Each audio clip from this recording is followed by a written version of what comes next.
आज मैं वेद का मंत्र प्रस्तुत कर रहा हूँ।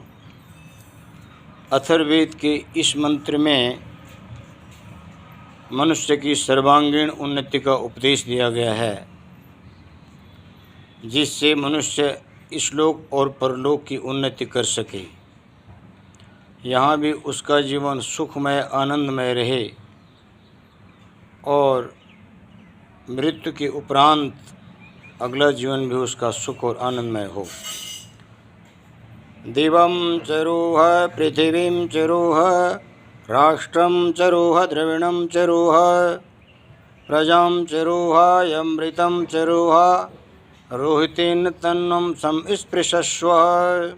दिवं चरोह, हे मनुष्य, तू ज्ञान कर्म उपासना के द्वारा आध्यात्मिक उन्नति कर।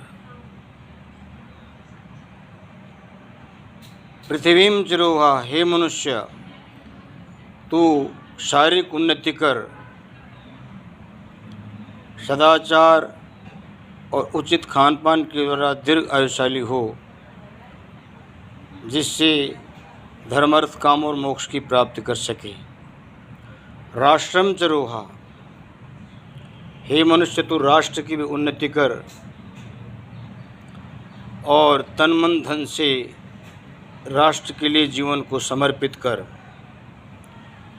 क्योंकि उसी राष्ट्र में हमने जन्म लिया है और यहीं का अंजल ग्रहण करके, यहीं का वस्त्र पहन करके इस राष्ट्र के हमारे ऊपर बहुत बड़ा ऋण है, उससे ऋण होने का प्रयास कर। द्रविणम चरोहा, हे मनुष्य, तू उत्तम कर्मों के अनुष्ठान से धन कमा, पवित्र कमाई कर, ताकि अपने पारिवारिक आवश्यकताओं को पूर्ण करने के उपरांत परोपकार के कार्य में, परमार्थ के कार्य में भी वेद विद्या के प्रचार के लिए धन दान दे सके। प्रजाम चरोहा, हे मनुष्य, तू श्रेष्ठ संतान को उत्पन्न कर और उसको अच्छे संस्कारों को प्रदान कर, जिससे संतानें माता पिता की आज्ञाकारी हो, गुरुओं की आज्ञाकारी हो और देश धर्म और जाति के काम भी आ सकें और अपने माता पिता के देश की यश कीर्ति को संसार में पहुंचा सकें।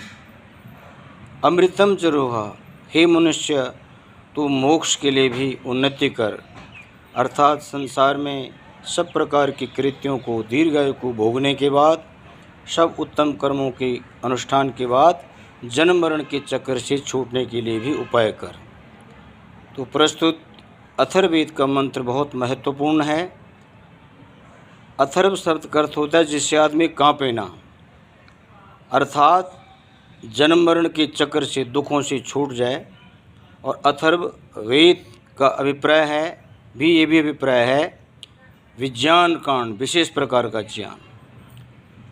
ओम शांति।